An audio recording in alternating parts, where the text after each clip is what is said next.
From concepts to realities, we draw our lines. In this space, our vision shines. With the weekend, it's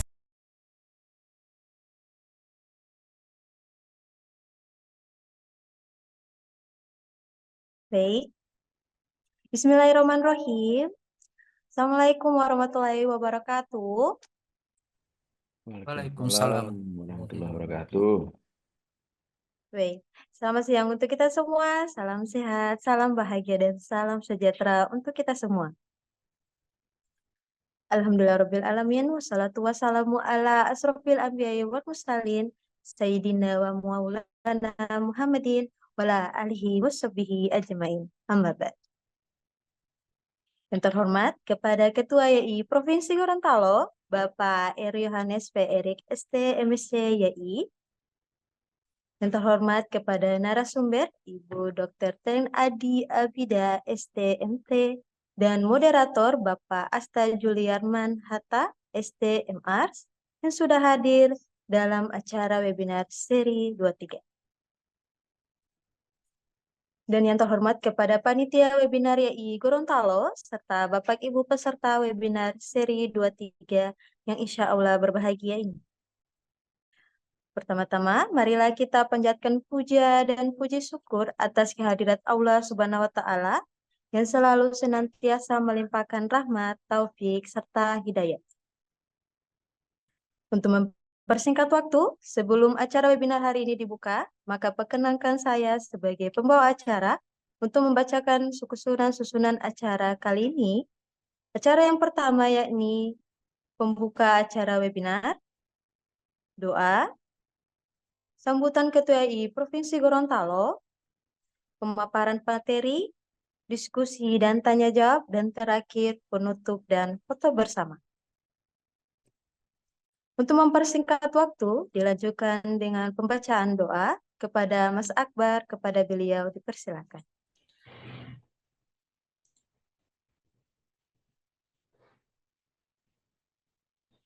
Assalamualaikum warahmatullahi wabarakatuh.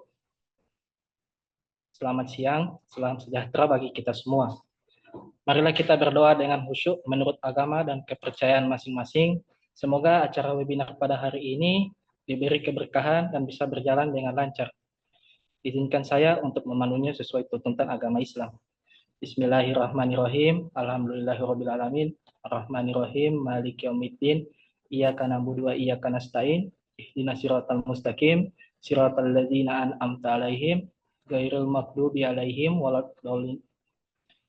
Ya Allah, tiada kata dan rasa yang pantas kami haturkan kepadamu selain syukur kami kepadamu atas segala nikmat dan hidayah yang Engkau anugerahkan kepada kami, sehingga kami bisa hadir bersama untuk mengikuti webinar series ke-23. Ya Allah, jadikanlah acara kami ini sebagai majelis ilmu yang bermanfaat, yang Engkau ridhoi, yang membawa barokah, rahmat, taufik, dan hidayah-Mu buat kami semua. Ya Rabb, kami berharap acara webinar ini sukses. Buka pintu ilmu yang bermanfaat di hadapan kami, dan berikan pemahaman yang mendalam kepada kami. Semoga ilmu yang kami dapatkan menginspirasi kami untuk berbuat baik dan menjadi teladan di tengah masyarakat. Ya Allah, satukan hati kami dalam kebaikan. Permudahkanlah kerjasama dan kebersamaan di antara kami selama acara webinar ini berlangsung. Bantulah kami untuk saling mendukung dan menguatkan dalam membangun keterhubungan yang harmonis dan berbagi ilmu. Ya Allah, Engkau Maha mengetahui terhadap kelemahan-kelemahan kami, terhadap kekurangan-kekurangan kami. Maka dari itu kepadamulah kami menyembah, kepadamulah kami memohon ampunan dan pertolongan. Rabbana atina fid dunya hasanah wa fil akhirati hasanah wa qina azabannar. Wa sallallahu ala mursalin walhamdulillahirabbil alamin. Wassalamualaikum warahmatullahi wabarakatuh. Amin, amin, ya robbal alamin. Baik, terima kasih kepada Mas Akbar atas doanya. Acara selanjutnya yakni sambutannya akan disampaikan oleh Bapak Ketua YI Provinsi Gorontalo, Bapak Eri Yohanes P. Erik ST MSc YI, kepada beliau. Baik, terima kasih MC Amel yang cerah hari ini. Pertama-tama, Assalamualaikum warahmatullahi wabarakatuh. Selamat siang menjelang sore. Salam sejahtera bagi kita semua. Salam Om Swastiastu, Namo Buddhaya, dan salam kebajikan. Yang saya hormati Ibu narasumber pada kegiatan webinar kali ini, Bu Andi Abidah. Selamat bergabung, Bu.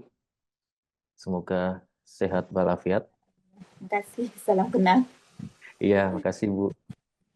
Bu Andi sudah rutin untuk menjadi narasumber di IAI Gorontalo mulai dari tahun 2023 dan sekarang di 2024. Terima kasih sekali lagi untuk Bu Andi Abidah. Lalu moderator kita dari Universitas Negeri Gorontalo, Bapak Asta Juliarman. Pak Asta, apa kabar? Alhamdulillah baik Pak. Sehat Pak ya? Alhamdulillah. Ya, makasih Pak Asta sudah berkenan menjadi moderator. Dan yang saya hormati Bapak Ibu pengurus IAI Gorontalo, panitia yang sudah tiap minggu melakukan rutinitas kegiatannya dengan semangatnya, dan juga Bapak Ibu peserta webinar sekalian yang saya hormati yang selalu setia mengikuti kegiatan webinar IAI Gorontalo. Jadi pertama-tama mari kita ucapkan puji syukur kehadirat Tuhan Yang Maha Esa karena atas rahmat karunia-Nya pada hari ini kita dapat berkumpul secara online di Zoom meeting sehat dan juga siap untuk berdiskusi bersama terkait dengan kegiatan kali ini. Kegiatan ini memang rutin dilaksanakan oleh IAI Gorontalo mulai dari tahun 2023 dan sekarang di tahun 2024. Kegiatannya memang setiap hari Sabtu, weekend gitu, kita saling sharing, berdiskusi secara santai, namun tetap pada koridor arsitektur. Nah, di tema kali ini dari Bu Andi akan sharing terkait transformasi bentuk Sauraja pada masa pemerintahan kolonial. Itu studi kasusnya di Sauraja Patujo dan Sauraja Seng. Nanti kita akan lebih jelas dan detail lagi dalam mengkonsumsi keilmuan ini.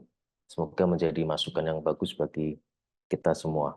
Dan kegiatan ini memang salah satu upaya yang terus kita lakukan di IAI Gorontalo dalam rangka untuk memperkaya keilmuan kita terkait di dunia arsitektur. Dan selalu kita mencoba menghadirkan narasumber-narasumber yang selalu kompeten di bidangnya. Dan kami berharap ini menjadi wadah diskusi setiap minggu secara santai namun serius, dan juga kita bisa saling berbagi informasi yang bermanfaat bagi kita semua. Dan kegiatan webinar ini kita sudah integrasikan dengan nilai KUM PKB yang ada di Bina Konstruksi atau SKPK namanya. Nah, itu nanti bisa di-download di WA IA interaktif di masing-masing akunnya. Baik itu anggota maupun non-anggota dapat mengaksesnya di situ. Dan harapannya dengan adanya kemudahan yang terintegrasi ini, Bapak Ibu peserta yang menginginkan adanya sertifikat dapat mematuhi apa yang sudah ditetapkan oleh teman-teman panitia, karena memang kebutuhan-kebutuhan datanya itu yang akan dilaporkan. Saya kira itu yang bisa saya sampaikan. Saya sangat mengapresiasi dan atas kehadiran dan antusiasme Bapak Ibu sekalian. Semoga kegiatan ini dapat bermanfaat bagi kita semua. Saya juga mengucapkan permohonan maaf jika selama kegiatan webinar di tahun 2024 ini ada beberapa hal yang mungkin menjadi kekurang nyamanan atau kesalahpahaman. Namun itu akan menjadi evaluasi bagi kami untuk terus memperbaiki pelayanan terkait webinar ini.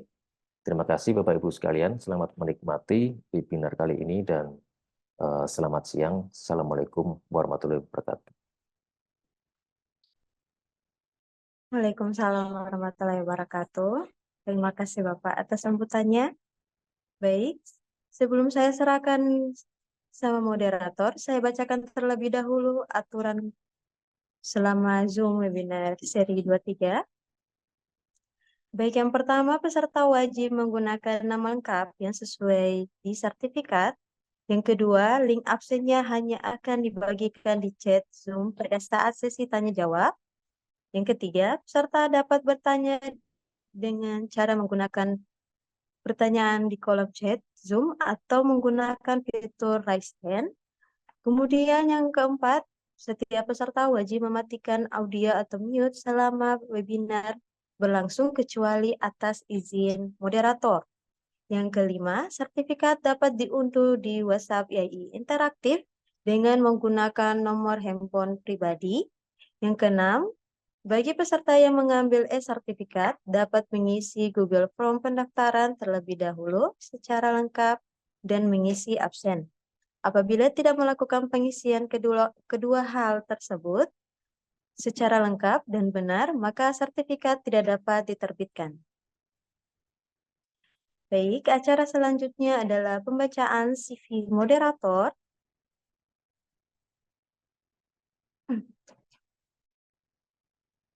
Berikut saya akan membacakan CV moderator. Beliau bernama Bapak Asta Julian Manhatta STMR. Jabatan fungsional beliau sebagai asisten ahli. Untuk riwayat pendidikan beliau pada S1 di Universitas Hasanuddin dengan jurusan arsitektur pada tahun 2012 sampai 2017.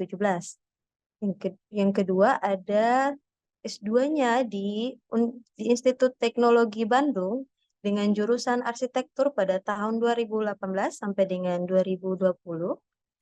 Selanjutnya ada pengalaman penelitian dalam 5 tahun terakhir.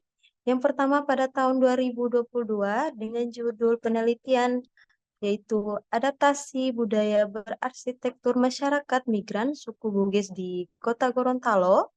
Yang kedua pada tahun 2023 dengan judul pengaruh moda transportasi online terhadap ruang publik pada lingkungan perumahan dan perkotaan di Kota Gorontalo. Yang ketiga, pada tahun 2024 dengan judul Dinamika Tradisi Membangun Rumah Tradisional Bugis pada Wilayah Rural dan Urban. Kemudian ada pengalaman pengabdian kepada masyarakat dalam 5 tahun terakhir. Yang pertama pada tahun 2018 dengan judul pengabdiannya yaitu pengembangan prototipe rumah permanen untuk recovery pasca bencana di Lombok dengan sistem konstruksi di blok kayu modular. Yang kedua pada tahun 2019 dengan judul implementasi dari inovasi rumah blok kayu modular, solusi rumah recovery pasca bencana di Lombok. Dan yang terakhir ada publikasi artikel ilmiah dalam jurnal dalam 5 tahun terakhir. Yang pertama dengan judul karya tulis ilmiahnya, faktor dominan yang mempengaruhi preferensi pemilihan posisi ruang tidur orang tua dan anak di rumah tinggal. Yang kedua ada peran Sandro Bola dalam tradisi membangun rumah tradisional Bugis di Kabupaten Sopeng. Yang ketiga ada identifikasi faktor preferensi posisi ruang tidur orang tua dan anak di rumah tinggal. Yang keempat, ada relasi jejaring aktor masyarakat suku Bugis Sopeng dan tradisi mendirikan rumah atau Mape Tetong Bola dan lain-lain. Baik, sekian pembacaan CV moderator. Acara yang kita nanti-nantikan yakni isi materi sekaligus diskusi dan tanya jawab kepada Bapak Asta Julian Manhatta STMR selaku moderator. Kepada beliau dipersilakan. Ya, terima kasih atas kesempatan yang telah diberikan Ibu Amel selaku MC dan terima kasih kepada seluruh panitia dan ketua IAI Gorontalo Bapak Insinyur AR Yohanes P. STMSC IAI. Terima kasih atas amanah yang telah diberikan kepada saya untuk dapat sebagai moderator dalam kegiatan webinar series yang ke-23. Untuk mengefisienkan waktu, sebelum saya memulai terkait bagaimana pemaparan materi dari narasumber, izinkan saya untuk membacakan terkait CV dari narasumber. Ya, beliau merupakan nama beliau yaitu Dr. Tek Andi Abida, STMT. Beliau merupakan dosen di Universitas Negeri Makassar sebagai ketua prodi. Untuk pengalamannya untuk bidang expertnya terkait bagaimana mempelajari ilmu architecture, culture, and heritage, khususnya bagaimana traditional house and the ancient city of Southeast Asia. Jadi bagaimana terkait budaya dan heritage, khususnya rumah tradisional di Asia, Southeast Asia. Dan untuk pemateri dalam hal ini akan memaparkan bagaimana yaitu bentuk Toraja pada masa pemerintahan kolonial, kasus Toraja Patojo dan Toraja Seng. Kurang lebih secara umum, Ibu narasumber akan membahas terkait bagaimana terkait pelestarian warisan budaya, kemudian pemahaman pengaruh kolonial dan aturan-aturan terhadap rumah bangsawan, kemudian studi perbandingan arsitekturalnya, kemudian bagaimana kontribusi dan relevansi terhadap arsitektur saat ini. Untuk mengefisienkan waktu, mari kita mendengarkan pemaparan materi dari Ibu Dr. Ten Andi Abida, STMT. Kepada Ibu narasumber, saya persilahkan. Terima kasih Pak Asta.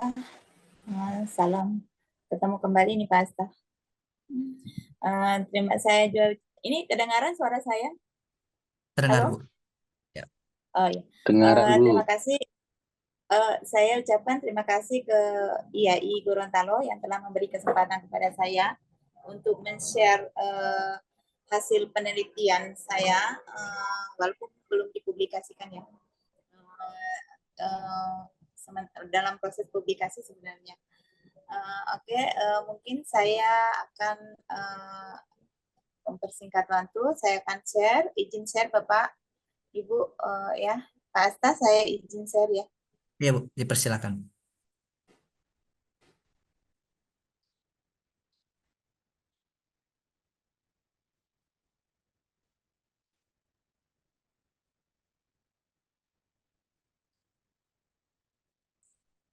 Apakah PPT-nya sudah kelihatan Pak Asta? Oh ya, sudah terlihat Bu. Oke. Oke, terima kasih. Saya akan memulai. Jadi ini saya akan membahas tentang transformasi bentuk Toraja pada masa pemerintahan kolonial, di mana di sini ini saya mengambil kasus Toraja Patojo dan Toraja Seng. Di sini perlu mungkin sebelumnya saya akan jelaskan apa itu Toraja. Toraja itu adalah penyebutan rumah pada untuk rumah yang dihuni oleh golongan atas ya, golongan atas. Sementara untuk masyarakat biasa biasanya disebut bola. Rumah itu penyebutannya adalah bola dalam local language.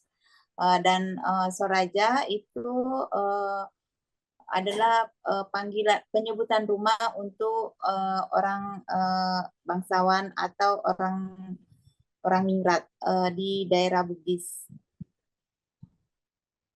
Nah, sebelumnya saya akan menjelaskan sebelumnya bahwa ini adalah Villa Juliana.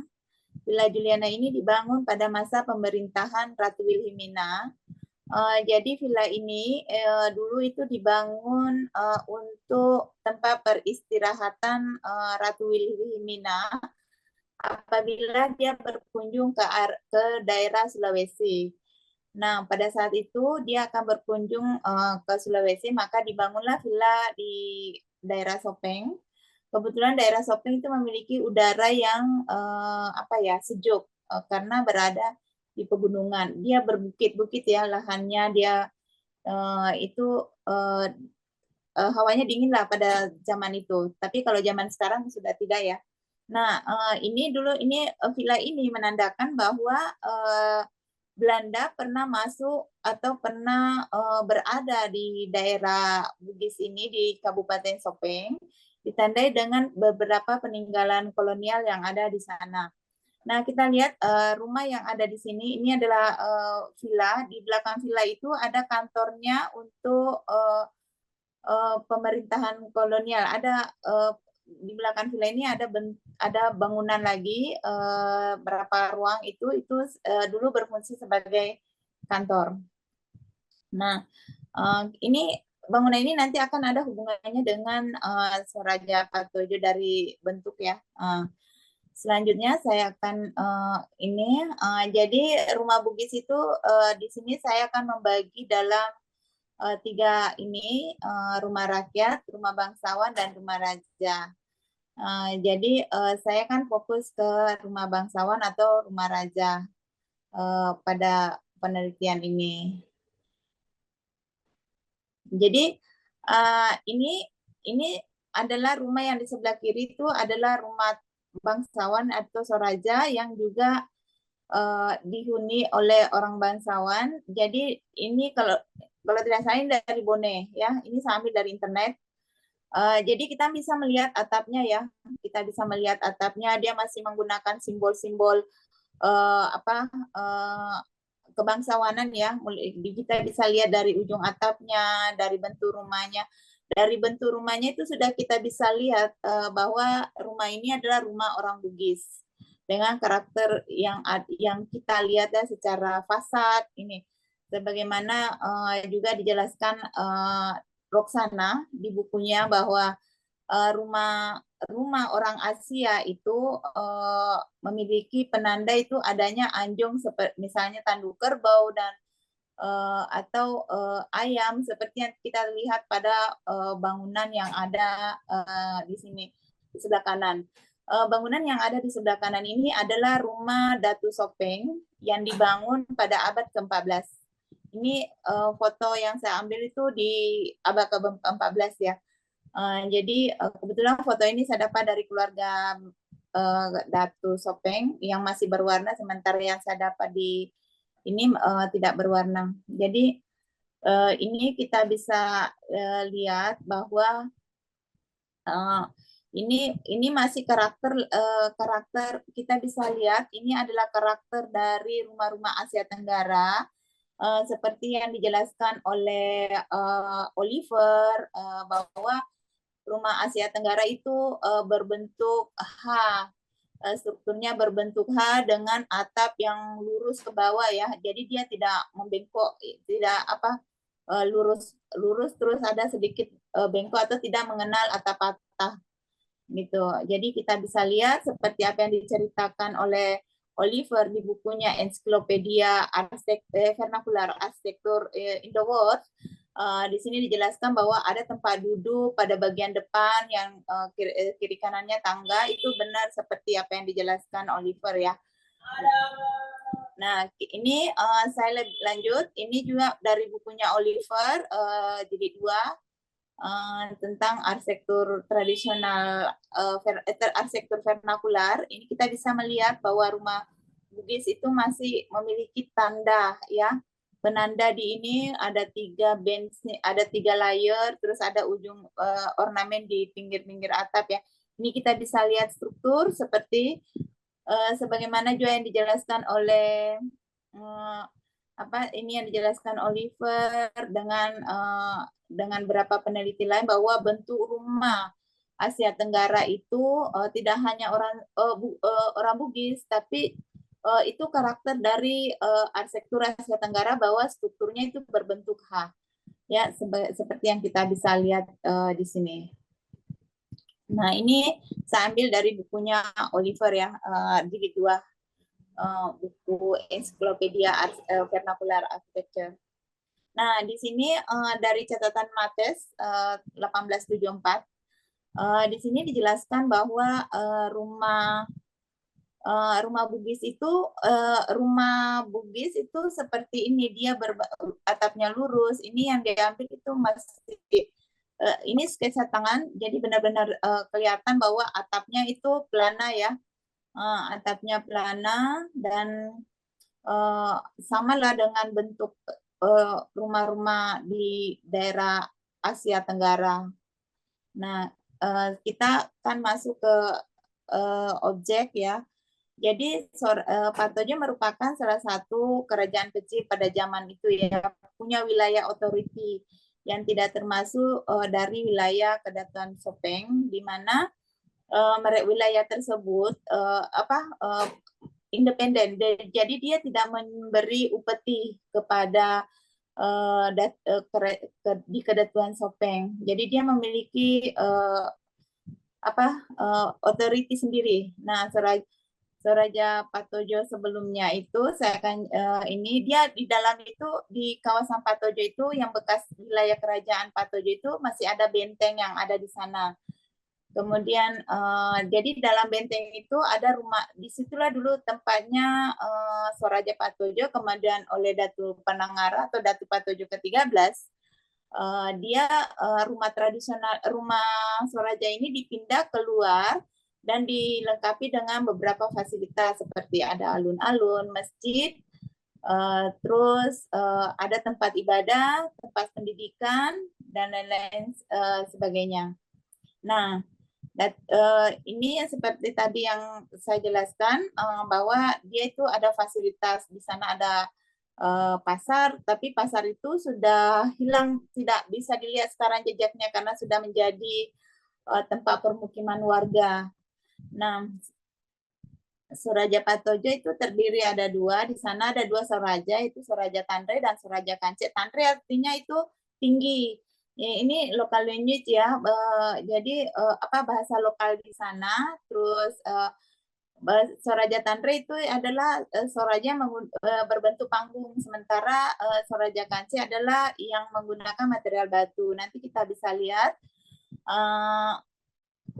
Soraja Patojo yang bagian Soraja Tanre ini sudah sudah mendapatkan bantuan dari pemerintah setempat untuk melakukan perbaikan yang ada. Tapi kita lihat bagaimana nanti perbaikan, apakah terjadi perubahan atau tidak. Nah, kita lihat sebagaimana yang saya jelaskan, ini adalah reruntuhan benteng. Jadi itu masih ada bekas-bekas batu ya, masih ada runtuhan benteng dan masih bertahan di sana. Dan saya sangat salut di sini karena masyarakat tidak pernah mengambil batu yang ada di sini. Padahal batunya ini banyak sekali dan ini panjang. Dan itu jaraknya itu panjang. Mulai dari ujung sana sampai, saya tidak tahu, sampai pokoknya panjang lah ini. Saya sempat telusuri dan saya tidak bisa sampai ke ujungnya. Karena mungkin juga agak susah ya. Akses juga waktu itu waktu saya berangkat pergi melihat ini reruntuhan dan melihat lokasi di mana bekas Soraja Patojo sebelumnya yang berada di lokasi benteng, di dalam benteng. Jadi di dalam benteng ini, kawasan-kawasan dalam benteng ini bukan lagi milik misalnya wilayah Kedatuan, tapi sudah menjadi ditempati oleh warga setempat. Nah kita bisa lihat di sini Soraja Patojo, ini Soraja Tanre yang di ini ya. Ini sebelum, ini saya ngambil foto 2015 ya. Ini sebelum dilakukan renovasi. Ini kita bisa melihat karakternya sama, memiliki kesamaan dengan apa yang ada di Villa Juliana itu ya, di mana saya akan mulai dari atap ya. Nah, ini adalah bangunan utama. Bangunan utama ini dia tidak menggunakan atap pelana, tetapi atap pelananya itu hanya ada pada bagian tambahan rumah. Ini adalah veranda atau mungkin lego-lego ya kalau zaman disebutnya dalam bahasa ini. Lego-lego ini adalah veranda. Kita bisa lihat dengan jelas di sini gambarnya itu terdapat ada 4 ya, empat arch atau modul di sini untuk sebagai pengarah fungsinya. Kalau saya melihat ini fungsinya untuk mengarahkan orang ke kolom rumah yang nantinya akan menuju ke tangga untuk menaiki rumah. Nah, sebagaimana kita lihat gambar sebelumnya, rumah-rumah tradisional Bugis atau Asia Tenggara umumnya dia tuh atapnya pelana dan tangganya kelihatan di mana posisinya. Nah, di sini kita bisa lihat ini adalah tambah, dia benar-benar atap bentuk rumah ini simetris. Sebagaimana bangunan-bangunan Eropa ya, itu bentuknya itu simetris karena dia ada seperti kita biasa baca di bukunya De Kaching itu aksis ya, ada betul-betul ada titik yang ada di situ ya. Jadi kita bisa lihat ini bangunannya. Nah, ini menggunakan 4. Terus di sini kita bisa lihat untuk dia menggunakan 3. Jadi nampak jelas ini lebih tinggi dulu archnya di situ, terus pendek. Jadi seperti teori satu tinggi pendek tinggi ya. Nah, di sini mereka dia menggunakan 4 dan sama. Setelah itu dia ada tambahan yang atapnya segitiga. Nah, ini ada punca atap kita bisa lihat. Nah, ini setelah dilakukan renovasi yang bantuan Pemda yang saya sebut tadi itu sekitar tahun 2000 atau tahun 2021. Kayaknya di antara 2020 dan 2021 itu adalah tempat ininya renovasi ya. Kita bisa lihat ini atap masih sama ya, atap masih sama, kita bisa lihat. Nah, dinding beton, dinding bata yang ada di sini sudah dihilangkan. Nah, terus sementara yang arch yang menjadi pengarah untuk masuk ke tangga itu masih ada. Nah, di bagian atap itu ada tambahan, kita bisa lihat ada tambahan segitiga gitu ya, sehingga sangat jauh berbeda dari yang ada sebelumnya. Dari informasi yang ada informasi yang ada waktu saya melakukan wawancara setelah dilakukan renovasi, dia menurut keturunan keturunan Datu Patojo ini bahwa dulu itu bentuknya seperti itu. Menurut dia, saya tidak tahu apakah dia, saya kurang paham apakah memang ada bukti foto atau apa. Yang jelas menurut ingatannya dia itu seperti itu. Akhirnya dia menganggap bahwa dia akan mengembalikan sesuai dengan bentuknya. Tetapi kalau menurut saya, kalau saya membandingkan dengan apalagi namanya tipe atap yang seperti ini adalah Dutch roof. Ada kan yang tipe-tipe atap yang kita itu menggunakan atap yang ada ujungnya di sini, ada ujung sedikit itu kelihatan bahwa itu adalah Dutch roof. Nah, saya tidak tahu apakah memang ini. Jadi kita, tapi menurut itulah bentuk yang seperti ingat waktu dia kecil bahwa dia rumah itu seperti ini. Nah, di sini kita bisa lihat bahwa tadinya yang tangga yang tersembunyi di dalam yang bisa mengarahkan orang kita masuk harus lewat dari ini. Setelah dinding ini dibuka, maka tangga yang bagian di sini itu sudah nampak kelihatan gitu ya. Sudah nampak kelihatan. Nah, jadi secara tidak langsung fungsi dari arch yang ada atau modul-modul yang ada di situ yang berbentuk arch tidak ada fungsinya lagi, tidak menjadi suatu bagian bahwa ini adalah untuk mengarahkan pengunjung untuk menuju ke tangga, karena di bagian ini di bekas dinding ini kita sudah bisa melihat tangga, orang bisa lewat sini lagi ya. Orang sudah bisa melewati bagian yang ini untuk masuk ke tangga, setelah itu masuk dan selanjutnya menuju ke rumah. Selanjutnya ini kita bisa lihat, ini dulu itu ada fungsi baru di bawah kolong rumah karena ada kebutuhan ya, karena waktu itu rumah utama, rumah dapur terbongkar. Jadi di sini kita bisa lihat itu fungsinya, terus ada tangga, itu ada perubahan ya, terus kembali ini adalah tangga sebelum dibongkar yang tiang-tiang ini deh, tiang-tiang ini, tembok-tembok yang ini. Jadi ini sama sampai dibongkar yang ini. Ya, padahal itu kalau tidak dibongkar itu sangat berat, dan dia menjelaskan dengan pasti bahwa itu adalah entrance yang untuk masuk ke tangga, menuju tangga itu ini. Maka modul ini yang menjadi entrance, menjadi bukan entrance, penanda gate untuk masuk ke rumah, menuju rumah ini. Nah, tadi itu ada yang saya jelaskan bahwa Soraja Tandre dan Soraja Pance. Inilah yang dimaksud dengan Soraja Tandre, dan ini adalah Soraja Pance. Jadi ini rumah batu, dan ini benar-benar ini masih ada perapian di sini. Tapi saya tidak akan menjelaskan lebih banyak di sini, saya akan lebih di sini ya. Dan ini kita bisa lihat, tapi saat ini memang sudah tidak ada. Sebelum-sebelumnya juga tidak ada fungsi di sini, hanya karena keadaan darurat, karena di bagian atas rumah ini orang tidak bisa tinggal karena ada tidak bisa dijadiin hunian ya, karena di sini ada fungsi museum, ada beberapa benda bersejarah yang disimpan di sini. Jadi keluarga yang tinggal memelihara rumah ini turun ke bawah, dan sekarang ini sudah pindah ke belakang ke rumahnya sendiri. Nah, ini yang kita lihat ya, seperti ini Soraja Patojo. Nah, ini kita bisa melihat ini masa bangunan pada masa dulu ya, pada saat dulu.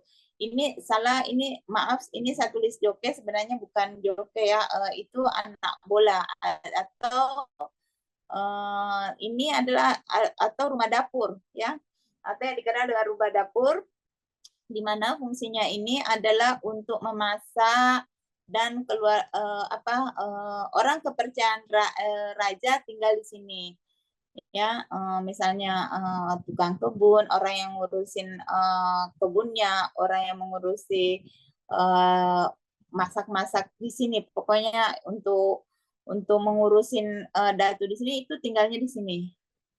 Jadi nah, ini adalah rumah induk. Kita bisa lihat inilah yang ada rumah induk, terus ini adalah bagian tambahan sehingga kelihatan itu bangunan yang di sini yang adalah benar-benar simetris. Nah, kita menuju ke Dena. Ini kan yang tadi yang seperti kita lihat foto ada tangga di sini. Ini sekarang sudah tidak ada, dan memang sebelum-sebelumnya dari awal dibangunnya ini rumah memang ini tidak ada tangga, karena hanya karena kebutuhan ruang, maka dibuat suatu fungsi baru di kolong rumah. Tapi sekarang sudah tidak ada lagi. Nah, ini saya akan jelaskan bahwa ini adalah rumah induk. Rumah induk ya. Ini adalah rumah induk. Nah, di sini ini adalah WC. WC ya. Di sini ada tangga yang di sini di luar.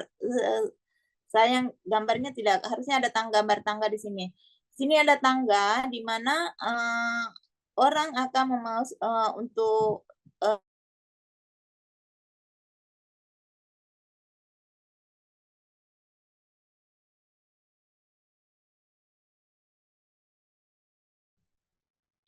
Suaranya hilang. Mohon maaf Bu, suaranya tidak terdengar.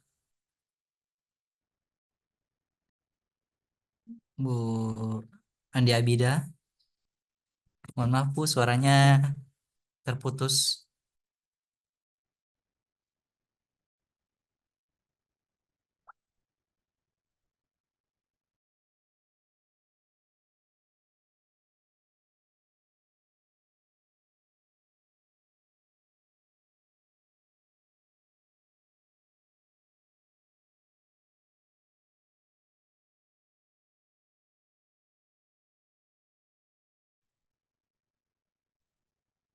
Mohon maaf, Ibu Abida, suaranya masih tidak bisa terdengar, Bu.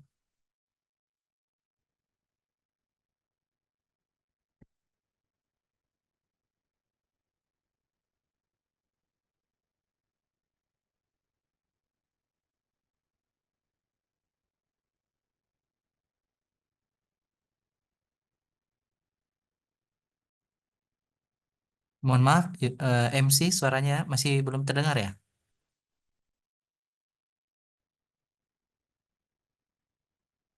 Ibu Amel selaku MC. Suaranya hilang, Pak. Oh iya, tunggu sebentar. Mohon maaf sebelumnya, Bapak.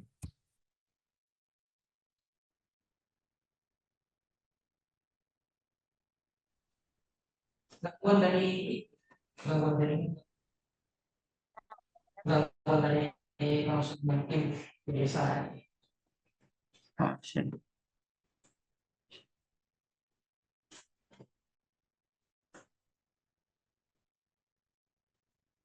Di mana Pak Asta? Halo Oh Pak ya, Asta. oh ya, sudah Di mana? terdengar, Bu, sudah kembali. Sudah terdengar? Iya. Oke. Mungkin jaringannya kayaknya ya. Saya ulang ya, Pak Asta ya. Ya baik, silakan. Ya.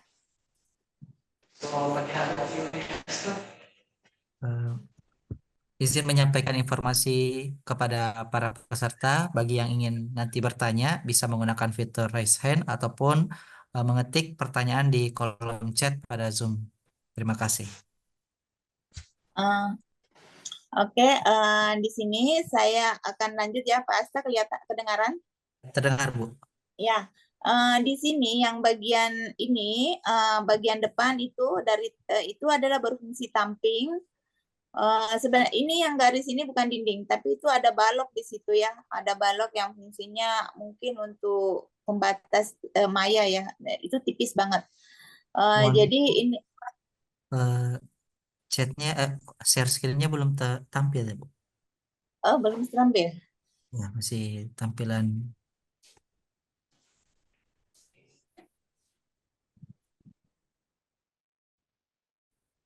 Ya, gambarnya belum muncul. Oke.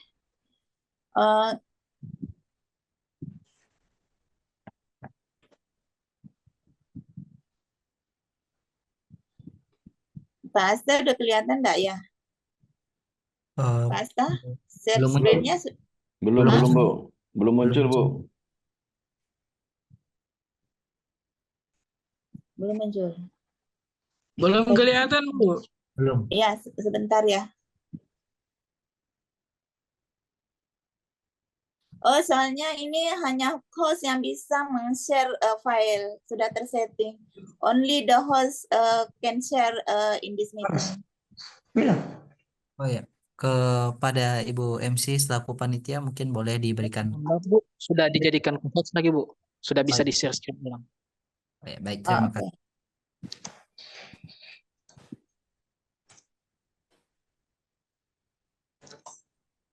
Gimana Pak Asta? Kelihatan Masih share belum, screen-nya? masih belum, Bu. Masih belum muncul, Bu. Bentar. Kok bisa ya? Ini di sini udah share. Atau share start broadcast.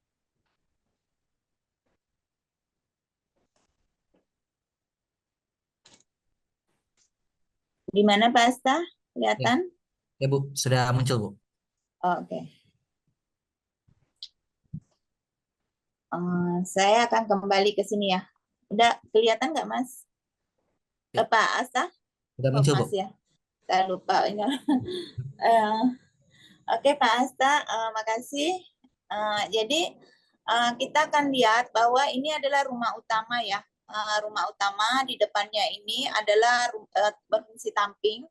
Jadi sebelum orang menghadap ke raja atau datu itu dia harus duduk di bagian sini untuk untuk duduk menunggu. Nah, sebagaimana di bukunya Roxana dengan Oliver dengan itu menjelaskan bahwa rumah Bugis itu di salah satu sisi rumah utama itu ada namanya tamping. Yang mana tamping itu biasanya itu ada tamping di bagian sini atau di bagian sisi kiri atau sisi kanan rumah utama, yang mana berfungsi untuk menghubungkan rumah dapur dengan dengan ruang luar. Tetapi pada rumah ini tidak ada lagi tamping, tidak ada tamping di bagian sisi kiri dan kanannya rumah utama, tetapi yang ada berada di bagian depan. Seperti kita bisa lihat di sini, ini ada kita lihat dari 3 dimensi yang ada, yang ini kita bisa lihat. Ini adalah rumahnya posisi ya sebelum dibongkar ya, sebelum dibongkar. Nah, ini. Nah, di sini adalah titik korpolnya ya, Posibola. Jadi pada saat itu pemerintah kolonial, raja juga masih mempercayai tentang ini. Nah, kita kembali ke sini. Nah, pasti ada pertanyaan, kenapa dia tidak memiliki ornamen dan elemen penanda rumah bangsawan? Nah, pada masa pemerintahan kolonial itu ada satu aturan untuk orang bangsawan, bahwa ini dari hasil wawancara dengan beberapa orang, bahwa pada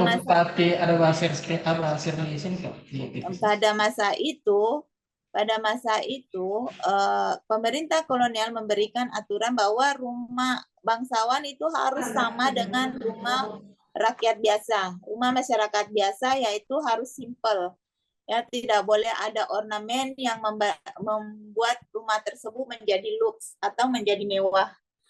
Tetapi dia masih bisa membangun rumah lebih besar untuk orang-orang tertentu. Nah, sementara untuk yang lain itu sudah tidak bisa. Makanya ada namanya bola bodoh. Oke, saya lanjut. Nah, mungkin kita kembali ke sini, ke tata masanya. Jadi, untuk ini semua aktivitas makanan, proses pembuatan makanan dilakukan di sini, dan di sini ada, ini tidak ada connecting, tidak ada jembatan ya. Jadi, di sini ada apa ya? Ada ruang, ada jendela yang bisa mengover makanan, mengirim makanan dari kayak ada pintu, jendelanya lebar ya. Untuk mengirim makanan dari rumah dapur ke rumah utama. Jadi tidak ada lagi orang lalu lalang di bagian sini untuk menuju dari ambil makanan ini dan itu, tidak ada sama sekali pada layout rumah ini. Nah, selanjutnya, nah kita akan menuju ke Sorajaseng. Sorajaseng ini dibangun oleh Datu Palawaruka, yang juga masih saudara kandung dari Datu Patojo 12 dan Datu Patojo 13. Jadi Datu Patojo 12 itu juga itu saudara dengan Datu Patojo 13 yang tadi membangun Soraja yang tadi kita lihat ya. Nah, saat ini Sorajaseng tidak ditempati oleh pemiliknya atau keturunannya, tetapi tetap digunakan oleh keturunannya untuk acara adat seperti sunatan. Misalnya cucunya Datu tadi itu akan melakukan sunatan, itu dilakukan di situ. Selanjutnya kita bisa lihat, nah ini adalah Sorajaseng. Ini betul-betul beda dengan rumah Bugis ya. Kita bisa lihat, ini dibangun, Soraja Patojo tadi itu dibangun 1905, dan ini kemungkinan itu tidak jauh beda dari itu ya. Nah, untuk ini ada ornamen. Ornamen ini dipasang sekitar tahun 2000-an. 2000-an ya, karena dulu itu sebelumnya itu tidak ada ornamennya seperti yang ada di sini. Karena ada aturan tadi itu tidak boleh menunjukkan rumah itu menjadi lux atau mewah ya dengan ornamen, dengan adanya simbol bahwa oh ini loh rumahnya orang bangsawan ini. Nah, kita lihat di sini kita bisa melihat bagaimana bentuk atapnya ya, bagaimana bentuk atapnya yang tidak plana. Nah, kita pada gambar di bawah ini yang sebelah kiri, kita bisa melihat bahwa atapnya ini bersusun. Nah, di sini kita bisa lihat di bagian kanan, atapnya itu bersusun, dia di sini ada ventilasi yang masuk sirkulasi udara dan cahaya masuk ke dalam rumah. Sehingga betul-betul pencahayaan rumah ini benar-benar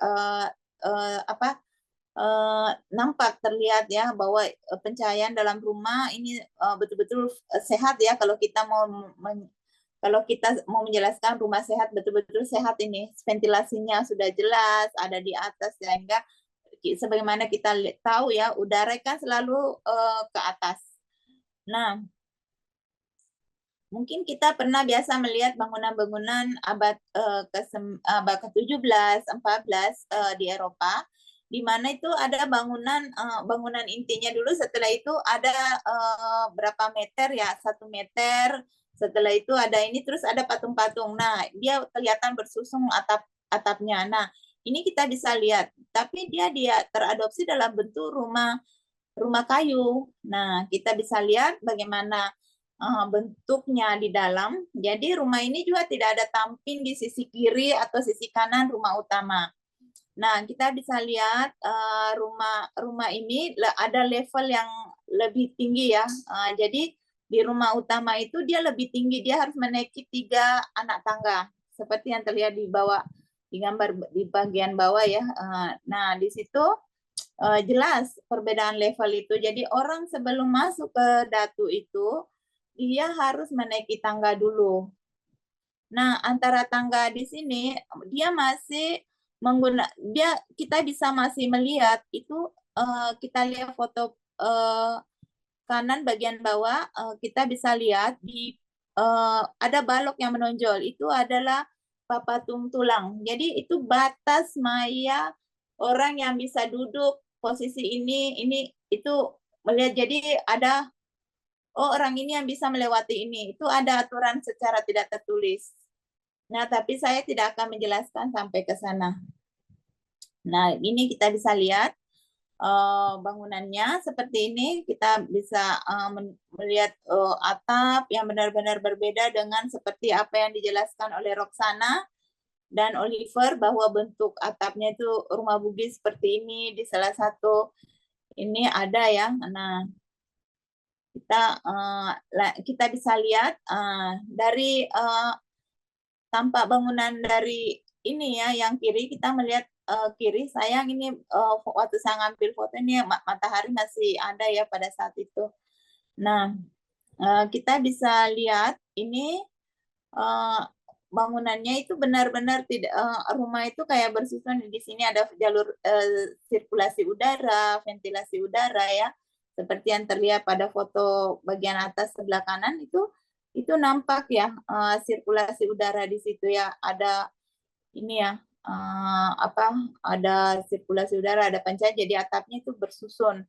Nah, kita bisa lihat di sini apa yang kita bisa lihat makna di sini bahwa dia memang tidak berubah lagi, tidak ada lagi bentuk rumah Bugis ya seperti yang terlihat, tetapi di sini kita bisa melihat bahwa walaupun dilarang menggunakan ornamen bahwa menandakan bahwa pemilik rumah itu memiliki posisi atau memiliki high level yang tinggi, tapi juga dia bisa menjelaskan bahwa saya masih beda dengan rumah yang lain. Dia masih menunjukkan kemewahannya dengan adanya permainan bentuk ya, permainan atap yang ada di sini. Jadi rumah ini juga masih sudah lama sekali ya, sama dengan sekitar 100 tahun lebih. Nah, ini kita bisa lihat bentuknya ya. Nah, itu ada atap dia tetap menggunakan kembali anjong ya, sebagaimana pada Roxana menjelaskan sebelumnya bahwa rumah Asia Tenggara itu menggunakan anjong baik bentuknya flora atau fauna. Jadi di sini dia lebih menggunakan jenis bentuk bunga ya. Saya lihat itu kayak apa ya yang dikenal dengan bunga parendreng. Nah, di Roksana juga dijelaskan, kalau tidak salah di bab 2 dijelaskan bahwa fungsi dari bab 2 atau bab 3 ya, saya lupa. Itu pokoknya di situ Roksana menjelaskan bahwa orang masyarakat Asia Tenggara sangat percaya bahwa selain berfungsi sebagai ornamen, sebagai mempercantik rumah atau aksesorisnya rumah, dia juga berfungsi sebagai antidoti. Jadi itu dia percaya, itu menurut Roksana di bukunya antropologi rumah Asia Tenggara ya. Nah, di sini saya akan lanjut. Nah, ini kita akan melihat tangganya. Di sini tetap walaupun tangganya hanya yang biasa kita lihat rumah rumah bangsawan itu jumlah tangga adalah 13, tetapi dia ini kalau tidak salah 9. Jadi dia hanya menggunakan 9 alat tangga, tetapi di sini ada bagian yang kita harus bisa lihat bahwa ini adalah Parinawang. Ini balok yang ada di tengah ini adalah Parinawang. Saya tidak tahu bahasa Indonesianya ya. Tapi dalam bahasa lokal itu adalah Parinawang. Mungkin kalau bahasa Indonesianya balok tengahnya tangga ya. Mungkin kalau kita untuk mungkin secara struktur kita bisa untuk kekuatan karena tangganya lebih lebar ya. Kekuatan strukturnya supaya tidak lendut papan yang ada. Tetapi ini ada makna yang terkandung dari tangga ini.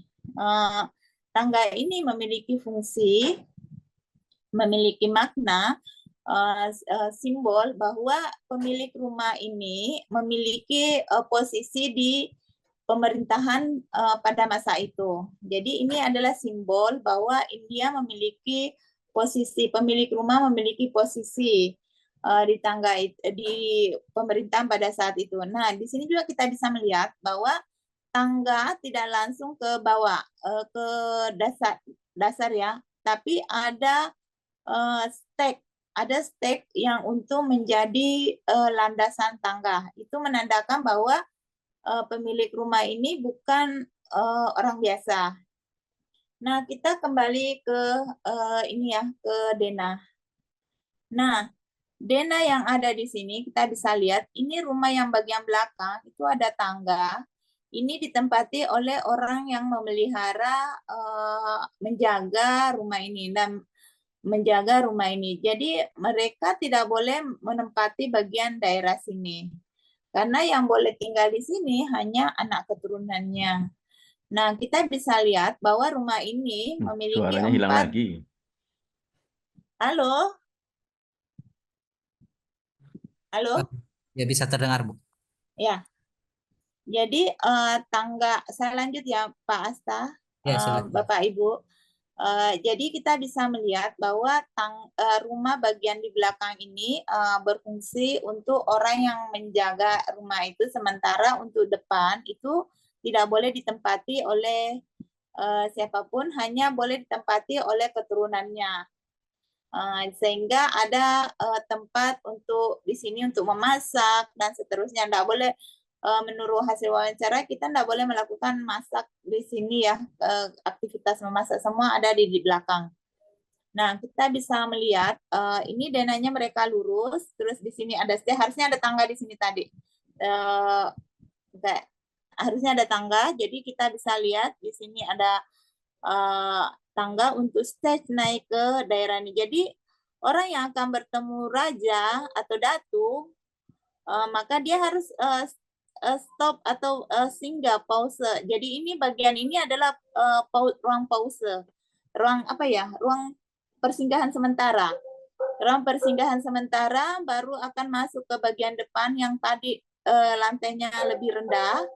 Nah, di situ dia akan bersinggah sementara, setelah itu akan menghadap ke datu atau raja yang untuk membicarakan sesuatu hal yang sesuai dengan kepentingan masing-masing. Mungkin sekian Pak Asta, terima kasih. Assalamualaikum warahmatullahi wabarakatuh. Waalaikumsalam warahmatullahi wabarakatuh. Terima kasih atas penyampaian dan pemaparan materi dari Ibu Andi Abida selaku narasumber. Untuk pemaparannya sangat baik sekali. Banyak beberapa ilmu baru yang telah dipelajari. Untuk kepada para peserta, kali ini kita masuk ke sesi diskusi tanya jawab. Jadi bagi para peserta yang ingin mengajukan pertanyaan bisa menggunakan fitur raise hand pada fitur Zoom ataupun bisa langsung chat menggunakan ya kolom chat. Jadi terkait diskusi ini tidak hanya pertanyaan yang bisa disampaikan oleh Bapak Ibu para peserta, namun bisa menyampaikan suatu pengalaman ataupun dari pihak praktisi atau pelaku cagar budaya yang ingin bertanya, berkonsultasi atau berdiskusi dengan aturan-aturan bagaimana pelestarian warisan budaya, dipersilahkan. Jadi sambil menunggu terkait beberapa pertanyaan, di sini sudah ada dua pertanyaan dari para peserta. Izin membacakan, Bu. Ya, silakan Pak Asta. Pertanyaan pertama ada dari Bapak Abdul Manan. Yang pertanyaannya yaitu eh, ada dua pertanyaan, Bu. Yang pertama, dari kedua studi kasus tersebut dibangun oleh pemerintah kolonial atau pihak adat tuan. Kemudian pertanyaan yang kedua, dari segi bentuk kedua studi kasus tersebut, apakah studi kasus tersebut bertransformasi atau berakulturasi arsitektur Toraja Bugis dengan arsitektur kolonial? Bisa langsung dijawab, Bu. Terima kasih. Makasih Pak Asta. Saya akan menjawab pertanyaan pertama. Saya akan menjawab dulu pertanyaan pertama. Jadi rumah kedatuan ini, Toraja ini dibangun pada masa pemerintahan Belanda. Jadi bukan Belanda yang membangun, tapi tetap kedatuan yang membangun, pemilik rumah yang membangun. Jadi tetap datu yang membangun ya pemiliknya. Nah, kalau kita berbicara apakah transformasi atau akulturasi, maka kalau saya itu adalah transformasi. Karena kalau akulturasi, kalau jadi seperti kalau terjadi akulturasi, maka misalnya orang Cina masuk ke tempat Bugis, maka dia melakukan transformasi bentuk orang Cinanya yang datang itu mengadopsi membawa budayanya dengan budaya lokal, ya. Sementara untuk yang dua kasus ini, mereka itu melakukan transformasi bentuk karena ada aturan yang sebelumnya bahwa rumah Bugis bangsawan itu tidak boleh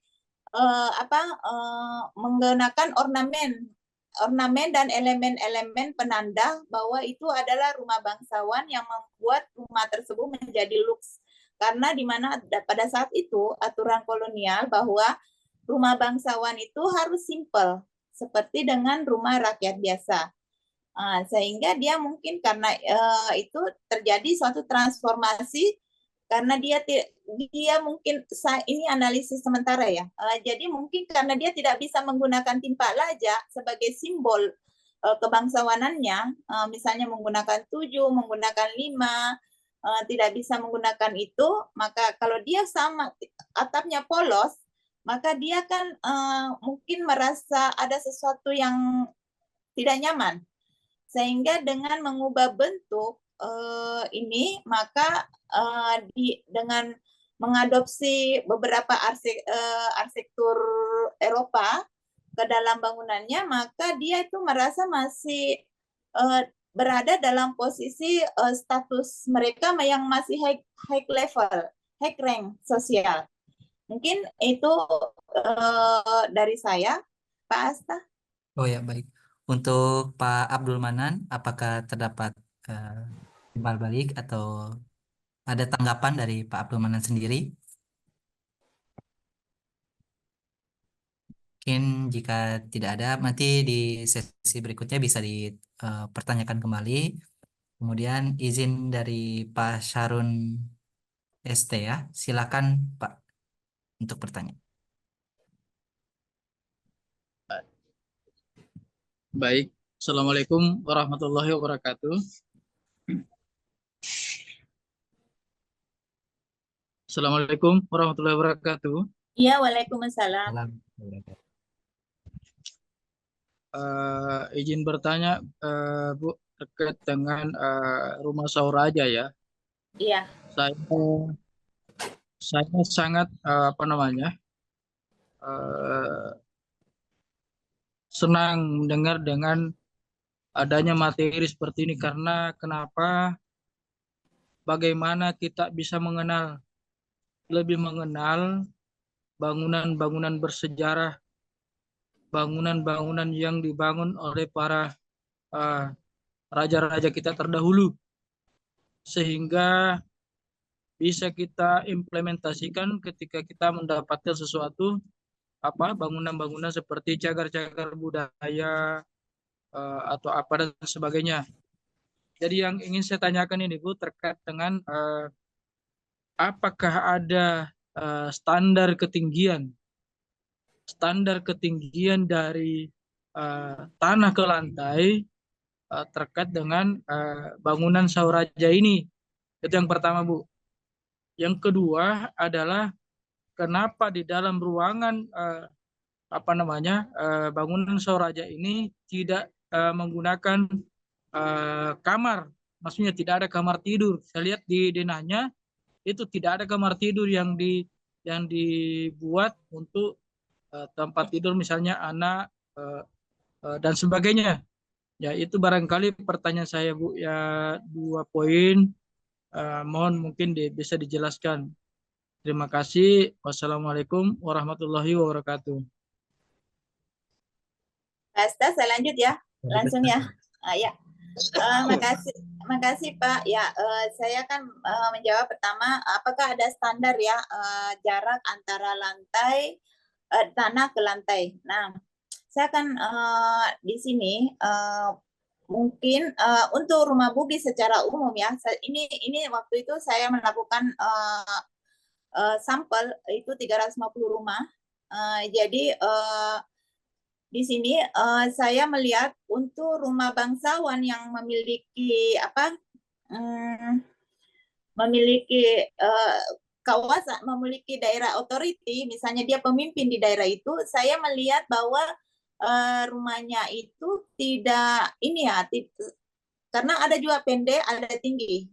Nah, sementara pemiliknya itu tinggi. Waktu saya tanya itu pemiliknya nih yang tinggi. Karena di daerah Bugis, dia percaya bahwa kolong rumah itu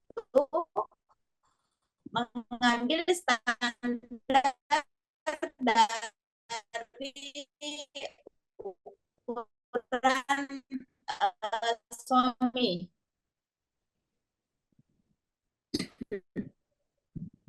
Untuk tempat ditentukan ya, orang yang memahami bagaimana cara membangun rumah, bagaimana proses yang harus dilewati. Nah, ternyata Sandrobola itu terbagi atas 2, yaitu ada khusus untuk bangsawan, ada khusus untuk orang biasa. Jadi orang biasa, Sandrobola atau Pandrita Bola ini yang biasa membangun rumah bangsawan itu tidak memahami bagaimana aturan untuk masyarakat biasa. Dan itu ada rumus-rumusnya. Ya maaf, saya tidak bisa share di sini karena kita membahas tentang transformasi Soraja. Nanti mungkin lain waktu itu ada rumus tersendiri. Berapa tingginya, kemiringan atap itu sangat beda ya dengan rumah orang biasa, sangat beda dengan rumus yang ada. Terus pertanyaan kedua tadi tidak ada kamar ya? Tidak ada kamar. Jadi saya lihat, saya tidak tahu apakah dibongkar atau tidak. Tetapi saya sempat tanya keturunannya, apakah dulu ada kamar di sini? Dia bilang, sebagaimana kita pahami dulu, rumah tradisional itu tidak memiliki kamar, ya, tidak ada bilik. Jadi kita tidak memiliki bilik, tidak memiliki kamar, itu kamarana itu yang membawa itu bahwa ada batas-batas itu kan masyarakat itu dari Eropa. Nanti setelah ada kolonial masuk, akhirnya kita diajar, akhirnya masyarakat lokal kita diajar, oh kita harus ada bilik ya anak, terus ada ini. Nah, saya pernah melakukan penelitian di Kajang, itu benar-benar sampai sekarang nggak ada bilik. Ya, nggak ada bilik untuk kecuali biliknya anak gadis. orang tua itu tidur di bagian ruang atau space khusus untuk orang tua. Jadi untuk kalau di Soraja Patojo itu ada bilik tapi karena di situ saya lihat ada kamar mandinya Datu. Jadi berarti di situ ada bilik, dan sampai sekarang juga ada bilik yang sekarang walaupun fungsinya bukan lagi sebagai bilik tapi tempat penyimpanan pusaka di situ, menjadi tempat penyimpanan pusaka. Kalau di Soraja Seng itu benar-benar kosong, dan saya sempat tanya ke keturunan apakah dulu ada kamar. Dia bilang itu tidak ada, karena memang jelas masih ada muncul papat tuntulan di situ. Yang batas tengahnya tadi ada balok yang tipis itu yang menonjol, itu benar-benar masih ada di situ, dan itu sudah jarang ditemukan saat sekarang rumah yang menggunakan papat tulang ya. Yang saya dapat itu banyak di Kajang Dalam. Mungkin itu yang saya bisa jawab. Semoga terjawab pertanyaannya. Terima Saya kasih. sedikit lanjut Bu ini Bu. Iya, boleh, silakan. Kalau yang di Kajang kemarin saya sempat juga ikut webinarnya itu. Kalau di Kajang itu. Ya, kebetulan kemarin kan sedikit ada perbedaan. Ya, Ya, yang kita banyak bahas di Kajang kemarin terkait dengan posisi tangga dengan apalagi namanya ini dapur. dimensi ya dapur itu. Nah ini yang kita kan Bugis kan beda, kalau tidak salah ini agak Iya. beda sedikit. Ya agak beda. Kalau saya Bu di Luwu Bu, jadi kalau di Luwu itu saya lihat di Istana Datu itu, jadi kalau saya tidak Langkanae betul itu jadi ada memang untuk penyimpanan semacam tempat-tempat bersejarah itu museumnya. Jadi yang saya ingin perjelas kembali terkait dengan yang Ibu sampaikan bahwa di bagian atas itu ada dijadikan museum. Jadi apakah memang Sauraja ini dibuat 2 lantai atau gimana ya? Oke. Jadi rumah tinggal dulu kan rumah tinggal ya. Ditinggali oleh penghuninya. Karena penghuninya Datu sudah tidak ada, maka itu difungsikan menjadi museum. Jadi ada barang-barang sejarah di situ, mulai dari bajunya Datu masih gadis, selopnya dan lain-lain itu ada di situ. Jadi itu difungsikan. Kan rumah panggung ya. Jadi kolong rumah dan rumah atas yang atas itu yang berfungsi sebagai museum. Oh ya, makasih. Terima kasih Bu, terima kasih banyak Bu. Terima kasih, ya sama-sama. Senang ini kalau mau tandem dengan Luwu. Siap. Bisa nanti Bu, bisa nanti ngambil S2-nya. Iya. Artinya untuk master arsitek ini. Siap. Makasih banyak Bu, makasih banyak. Iya. Baik, terima kasih atas pertanyaannya dari Pak Syahrun.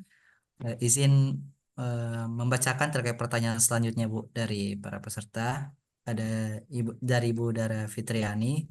Ada 2 pertanyaan mungkin yang saling berkaitan. Yang pertama ini sejauh mana intervensi pemerintah mempengaruhi transformasi bentuk Sauraja selama masa kolonial tersebut, dan bagaimana pengaruh tersebut terus berlanjut hingga saat ini. Yang kedua, bagaimana pemerintah bekerja sama dengan masyarakat lokal untuk memastikan bahwa perubahan atau renovasi atau transformasi yang terjadi pada Soraja tetap sesuai dengan nilai-nilai budaya yang ingin dilestarikan. Terima kasih. Makasih Pak Asta, saya akan langsung jawab nomor 1 ya. Sejauh mana intervensi pemerintah mempengaruhi transformasi bentuk. Jadi pada masa pemerintahan kolonial itu ada aturan bahwa orang bangsawan itu tidak boleh membuat seperti tadi saya sudah jelaskan, tidak boleh memasang elemen penanda bahwa rumah tersebut adalah rumah bangsawan atau ornamen ya, sehingga banyaklah sehingga terjadi bentuk rumah dan dia mengadopsi bentuk seperti yang sudah terjadi, seperti yang ada di Villa Juliana.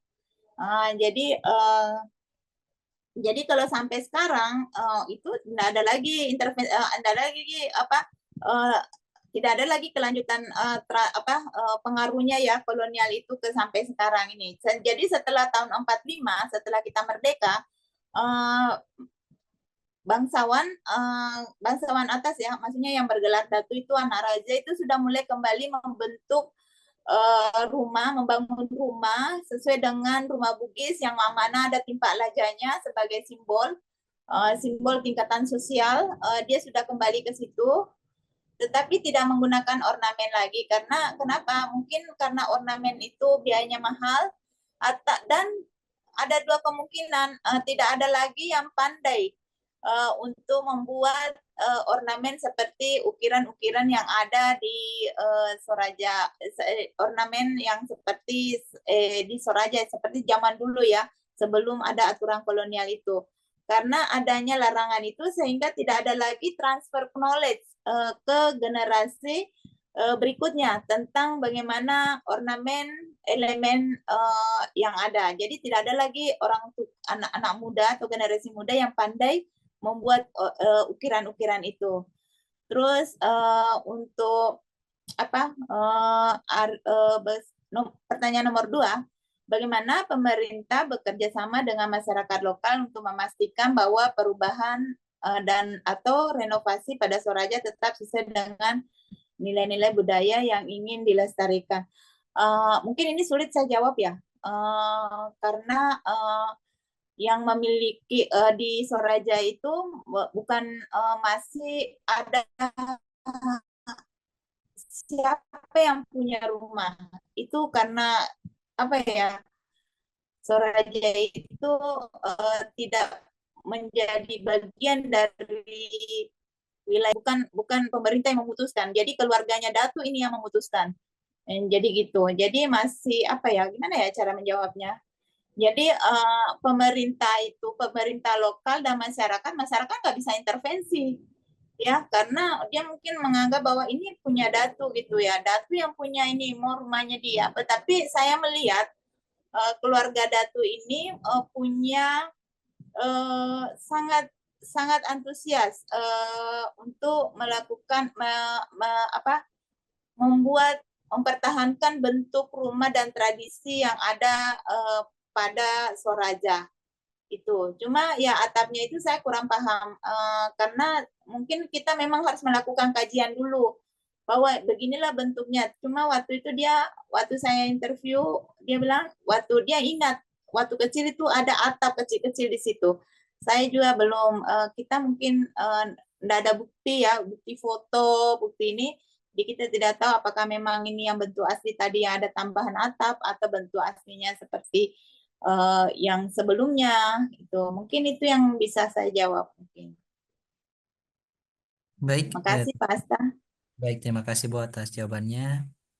Bagaimana dengan tanggapannya? Mungkin sambil menunggu tanggapan dari pertanyaan. Sepertinya ada pertanyaan satu ini, pilar-pilar kayu sebagai elemen utama struktur konstruksi bangunan apakah ditancapkan ke dalam tanah? Nah, mungkin saya akan jawab langsung ya Pak Asta ya. Boleh Bu, silakan. Jadi saya melihat dari rumah ini dia tidak ditancapkan di tanah, tapi dia sudah ada landasan berupa batu ya, batu gali itu. Jadi itu mungkin yang bisa saya jawab ya. Boleh ke pertanyaan selanjutnya Bu, mungkin dari Pak Andi Firman. Pertanyaannya yaitu, apakah filosofi-filosofi bentuk arsitektural sebagaimana yang disampaikan tadi memang murni memiliki arti filosofi seperti itu, ataukah bentuk-bentuk arsitektural tadi kemudian menjadi asumsi filosofi yang muncul belakangan? Maksudnya gimana ya, yang filosofi yang mana ya yang tadi? Bisa Pak Firman itu? Izin masuk Ya. Bu, Bapak moderator. Ya boleh, silakan Pak Andi Firman untuk menjelaskan.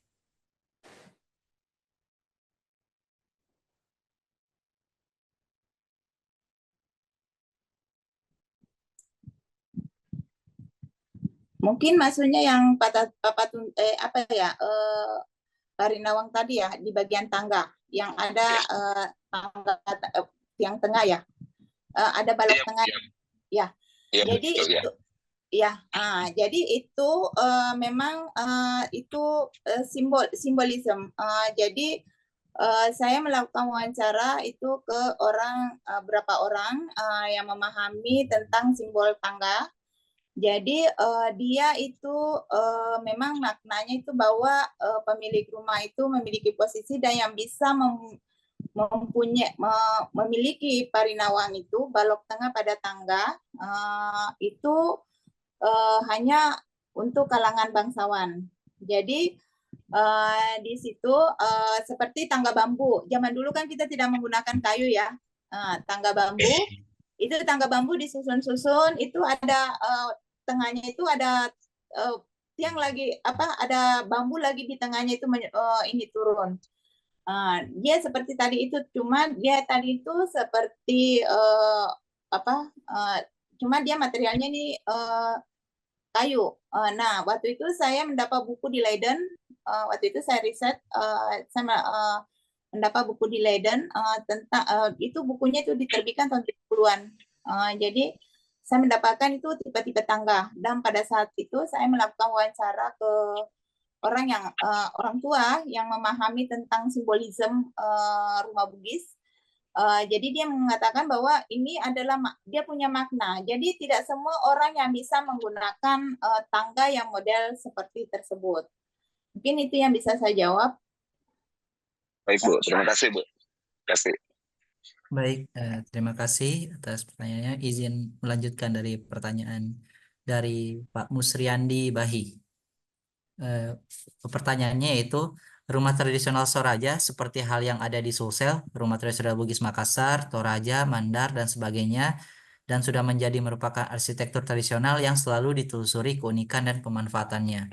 Pertanyaannya, apakah rumah tradisional Toraja memiliki standar seperti jumlah tiang, jumlah anak tangga, posisi dapur berdasarkan fungsi seperti Bugis Makassar, sedangkan Toraja dapurnya ada di depan? Kemudian yang kedua, apakah rumah tradisional Toraja memiliki standar apakah rumah tradisional Toraja sudah diterapkan ke bangunan pemerintah dengan filosofi dalam bentuk atau ornamen? Oke, terima kasih Pak Asta. Saya akan jawab jumlah tiang ya. Nah, jumlah tiang pada rumah Bugis itu menandakan bahwa siapa yang punya rumah, siapa pemilik rumah tersebut. Jadi misalnya dia itu kalau misalnya lontang itu minimal 4 lontang ke belakang. Itu tadi lontang ya, petak-petak ke belakang itu minimal mereka 4 lontang untuk orang bangsawan. Sementara orang biasa tidak, pada zaman dulu ya. Kita bicara zaman dulu. Kalau sekarang itu udah nggak ada ya. Siapapun yang punya, do you have money you can do anything. Nah, kok bisa bikin rumah besar. Terus sementara pada zaman dulu itu tidak boleh lebih dari 3 untuk orang biasa. Nah, sementara modul untuk rumah bangsawan itu ada 4 dan dia boleh maksimal sampai 8. Sementara orang biasa itu ada syaratnya untuk berapa jumlah modul rumahnya. Itu pada zaman dulu ya, itu aturan adat, bukan aturan pemerintah. Jadi aturan yang tidak tertulis. Aturan yang tidak tertulis, tetapi itu hanya yang masyarakat saling tahu lah gitu pada zaman dulu. Ini kita bicara zaman dulu ya. Nah, terus posisi dapur untuk orang bangsawan ya, karena ini yang saya bahas adalah rumah bangsawan Toraja, maka dia itu beda rumah utama dengan rumah dapur. Dia punya rumah dapur di belakang. Jadi itu biasanya rumah dapur itu hampir sama dengan rumah utama. Karena di rumah dapur itu juga ditempati tinggal oleh keluarga orang-orang dekatnya raja, orang-orang dekatnya raja yang misalnya yang ngurusin kebunnya, yang ngurusin ininya, yang bantu gitu ya, yang menjadi asisten lah. yang memanage apanya Datu gitu ya. Datu kan nggak tahu hartanya berapa ini, dia cuma di manage gitu ya. Ditahu dia nggak paham, bukan dan nggak paham, dia nggak mau, dia sama lah dengan ini. Oh ya itu ya pada saat kita pemerintahan sekarang ini. Nah, terus apakah tradisional Soraja sudah diterapkan ke bangunan pemerintah dengan filosofi? Maksudnya gimana ya? Saya kurang paham.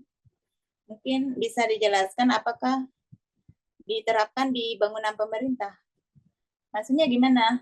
Boleh mungkin dijelaskan pertanyaannya lebih detail? Kepada Bapak Musriandi Bahi, apakah bisa menggunakan fitur audionya? Mungkin bisa ditanyakan secara langsung, Pak. Mungkin sambil menunggu terkait tanggapan Pak Mus. Oh ya, silakan. Masih saya.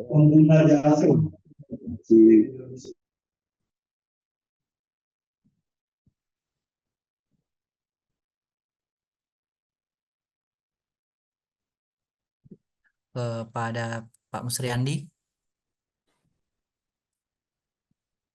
mungkin sambil menunggu tanggapan dari Pak Musriandi, mungkin boleh dilanjutkan terlebih dahulu ya Bu, izin Iya, pertanyaannya. silakan Pak Asta. Ada dari Bapak Rai Sailan, terkait pertanyaannya itu, apa yang membedakan rumah Soraja dengan rumah rakyat? Adakah perbedaan untuk bentuk bangunan arsitekturnya? Oke, terima kasih Pak Asta. Untuk zaman dulu ya, kita bicara zaman dulu ya. Untuk zaman dulu itu bisa dilihat dari ornamen, elemen, jumlah tiang, jumlah modul, dan jumlah lontang. Itu bisa kita lihat dari perbedaan itu. Mungkin itu yang bisa saya jelaskan. Jadi perbedaannya itu ada dari jumlah tiang, jumlah modul, ornamen seperti menggunakan timpa laja, tidak menggunakan timpa laja. Timpa laja juga itu ada berapa macam, 7 timpa laja, 5 timpa laja, 3 timpa laja, 1 dan tidak menggunakan sama sekali. Mungkin itu yang bisa saya jelaskan, Pak. Baik Bu, apakah ada tanggapan dari Pak Rai Sailan? Jika ada tanggapan dipersilahkan Pak. Oh ya, terima kasih. Kemudian izin bertanya, ini membacakan terkait pertanyaan selanjutnya dari Pak Juanda Saleh, yaitu seberapa besar pengaruh pemerintah kolonial terhadap transformasi bentuk Sauraja jika dipresentasikan terhadap perubahan bentuk tersebut? Terima kasih. Ya, presentasi ya. Jadi saya melihat di sini dari hasil pengamatan saya selama mengambil data, kebetulan yang saya ambil itu cuma Soraja Patojo yang menjadi sampel saya yang bukan bentuk sangat berbeda dari bentuk asli. Jadi ada beberapa tipe, ada setelah pada masa pemerintahan kolonial itu muncul yang namanya bola bodoh, ya. Bola bodoh itu hanya ditempati oleh orang bangsawan, di mana rumah itu dia lebih kecil dan tidak menggunakan elemen dan ornamen sebagai penanda bahwa rumah itu rumah bangsawan. Jadi dia posisi tangga juga sudah menggunakan material batu biasa, atau pokoknya rumah itu lebih pendek lah dari rumah biasa, dari rumah Bugis sebagaimana, dan dia tidak lagi tinggi. Biasanya kan rumah bangsawan itu tinggi, ya, tinggi, nampak mewah. Nah, ada apa ya, nampaklah kelihatan ya gimana kita bisa melihat bahwa oh ini rumah dengan sudut atap misalnya 45 derajat dan lain-lain. Nah, di sini bentuk atap itu langsung berubah pada masa itu. Nah, waktu saya juga baru paham bahwa ternyata rumah bodoh itu, bola bodoh bukan bagian dari rumah Bugis, dan itu datangnya setelah ada pemerintahan Belanda. Saya juga baru tahu waktu saya melakukan wawancara. Mungkin itu Pak Asta, silakan. Bagaimana dengan Pak Jonda Saleh? Jika terdapat tanggapan, dipersilakan Pak. sambil Terima kasih Bu. Terima kasih atas penjelasannya sangat dimengerti. Ya, baik. baik. Terima kasih Pak Jonas Saleh atas pertanyaannya. Izin ke pertanyaan selanjutnya dari Ibu Sekar Camdi. Pertanyaannya itu, saya mengamati rumah-rumah panggung masyarakat Bugis, tiang rumahnya diletakkan di atas batu sebagaimana halnya dengan Soraja. Apakah ini sebagai upaya preservasi dari serangga pemakan kayu maupun ketahanan dari gempa, ataukah ada alasan lain? Terima kasih Pak siapa ya Pak Ibu Asta. Sekar, dari Ibu Sekar. Jadi ini kebetulan membahas tentang kekuatan struktur ya. Apakah sebagai upaya yang rumahnya diletakkan di atas batu sebagai halnya dengan Soraja, apakah ini sebagai upaya preservasi serangga pemakan kayu maupun ketahanan dari gempa? Kalau bicara dari gempa, saya mungkin tidak bisa membahas sampai sana karena bidang saya adalah arsitektur culture. Jadi saya tidak akan mengintervensi sampai ke saya belum pernah melakukan penelitian tentang kekuatan rumah Bugis dengan kekuatan gempa karena saya lebih fokus ke arsitektur culture-nya. Terus dan mengenai apakah dengan masalah serangga saya tidak tahu ya, apakah karena saya melihat rumah-rumah kayu yang ada itu tidak ada yang lapuk ya sampai puluhan tahun ya. Jadi saya punya rumah nenek moyang itu masih rumah neneknya mama saya itu masih sampai sekarang masih berdiri. Saya tidak tahu apakah karena dari materialnya, kayunya itu atau ada sesuatu yang ini sampai tidak lapuk gitu ya. Tidak lapuk. Itu aja yang mungkin saya bisa jawab ya. Terima kasih Pak Asta. Mungkin ada yang lain lagi pertanyaan. Baik Bu. Mungkin jika ada tanggapan dari Bu Sekar Camdi dipersilahkan. Kemudian ada dari Pak Musriandi Bahi. Seperti bangunan pemerintah yang ada di Sulsel pada kantor gubernur sudah menggunakan bentuk atap, ornamennya tradisional Bugis Makassar. Apakah rumah tradisional Soraja sudah digunakan di bangunan pemerintah sekarang ini menurut Ibu? Oh belum, tidak. Karena orang pasti memilih ke bentuk arsitektur tradisional ya, karena itu dianggap itu adalah terjadi suatu transformasi atau perubahan, bukan dari bagian, mungkin sudah menjadi bagian dari heritage kita ya, dari warisan rumah warisan kita, tetapi untuk mungkin transformasi ke sana mungkin untuk diadopsi kayaknya saya belum pernah melihat bangunan pemerintah ya. Mungkin itu yang bisa saya jawab. Nah, baik, terima kasih Bu. Semoga jawabannya bisa dipahami oleh Pak Musriandi Bahi. Semoga bisa menjawab pertanyaannya. Kemudian lanjut ke Bapak Muhdi atau Fik. Pertanyaannya yaitu, apakah rumah Soraja bentuk dan desainnya irisannya sama dengan bentuk dan rumah di Sulawesi? Karena berdasarkan saya lihat agak mirip-mirip misalnya di Gorontalo dari bentuk tiang, atap, tangga, dan ornamen lainnya. Terima kasih. Terima kasih Pak Asta. Kalau kita melihat arsitektur di Sulawesi Selatan itu saya melihat ya kecuali Toraja ya, bentuk atap itu kan pelana ya. Terus di depannya itu ada simbol ada sebagaimana yang dijelaskan oleh Roksana ya, bahwa bentuk rumah Asia Tenggara itu seperti ini. Seperti Belfra Oliver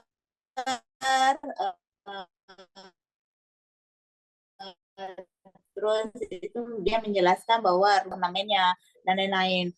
Nah, yang kalau bentuk Soraja ini, yang dua Soraja itu benar-benar beda dengan rumah yang ada di Sulawesi Selatan. Jadi saya tuh melihat ada beberapa rumah Soraja yang saya kunjungi yang dibangun pada masa pemerintahan Belanda itu sangat beda ya, seperti misalnya yang saya ada di walaupun di suku Makassar ya, saya sempat ke Bajeng, saya sempat ke Goa ya, terus ke Baru ya, Soraja Lapinceng itu juga dibangun pada masa pemerintahan kolonial itu masih tetap menggunakan atap segitiga Ya, kalau ini kan yang tadi kita lihat itu yang benar-benar beda dan unik, dan itu sangat menarik buat saya, menurut saya.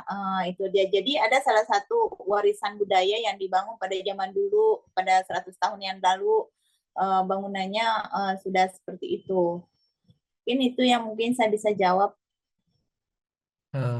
Bagaimana tanggapannya Pak Mudi atau Fik? Apakah jawabannya sudah menjawab pertanyaan yang Bapak sampaikan? Mungkin jika ada ini bisa disampaikan. Oh ya, terima kasih kan. Apakah masih ada terdapat pertanyaan atau ingin berbagi diskusi? Dipersilakan bagi Bapak Ibu peserta. Tidak hanya dari akademisi, mungkin bisa dari pelaku cagar budaya ataupun para praktisi yang ingin membagi pengalamannya ataupun berbagi informasi, dipersilakan kepada Bapak Ibu untuk bertanya, silakan. Oh ya, ada dari Pak Muhdi atau Fik lagi Bu dari Resen. Silakan Pak Muhdi. Ya, silakan. Terima kasih Bu jawabannya tadi. Mungkin kenapa saya bertanya demikian karena di beberapa tempat Bu, mungkin tadi agak Saroja saya lihat untuk atapnya. Mungkin di Soraja yang lain mungkin agak berbeda, tapi saya lihat tadi ada bentuk agak mirip dengan rumah-rumah raja kebangsaan yang ada di raja-raja di Sulawesi. Mungkin kayak di Gorontalo karena mungkin ada migrasi dari, tapi saya lihatnya agak mirip, soalnya mungkin itu yang ingin saya tanyakan.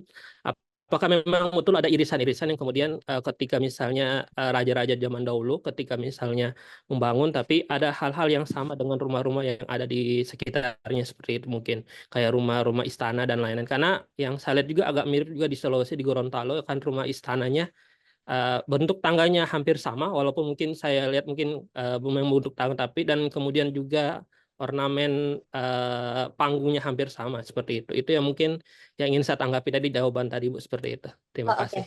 Ya, makasih Pak. Ini ya, saya sangat menarik tuh Gorontalo. Kalau ada yang mau tandem penelitian, kita bandingin rumah Bugis ya, yang sama tadi, saya tertarik. Terus terima kasih. Mungkin kalau filosofi ornamennya itu saya lihat di Soraja Seng itu menggunakan pucuk rebun, terus lawak suji. Itu pucuk rebung itu dia maknanya itu dia bawa, dia berharap dia seperti bambu, memiliki fungsi mulai dari masih pucuk sampai dia sudah ditebang itu masih function ya keturunannya. Terus yang kedua, saya melihat itu lawak suji itu simbol dari suku Bugis ya, maksudnya banyak yang menerapkan lawak suji ya, segi empat lawak suji sebagai simbol bahwa orang itu harus adil, untuk menjadi suatu pemimpin harus adil, punya uang, terus ada 4 ya, saya lupa itu, terus menjadi 4 arah posisi rumah. Terus selain itu ada ornamen yang digunakan adalah bunga parendreng, dan itu adalah maksudnya dia berharap bahwa bunga parendreng itu mirip seperti bunga parendreng itu menjalar ya. Jadi dia berharap bahwa anak keturunannya itu menjalar di seluruh dunia dan menjadi orang yang mana gitu. Nah, yang menarik tadi itu Bapak bilang itu hampir mirip di Gorontalo ya. Nah, ornamen yang ada di sini, sementara ini saya melakukan penelitian dengan Malaysia, itu hampir sama. Dan itu di Perak dengan Melaka. Ornamen itu hampir sama yang ada di sini. Dan saya sudah pernah ke Sulawesi, Kalimantan Barat, ornamen itu juga sama. Jadi saya rasa itu mungkin karena ornamen ini arsitektur Nusantara ya, arsitektur yang mungkin terjadi transformasi. Cuma mungkin yang ada perbedaannya itu filosofi pemaknaan tempat apa yang terkandung dalam situ, atau penempatan di mana harusnya ditempatkan. Misalnya pucuk rebun ditempatkan di sini,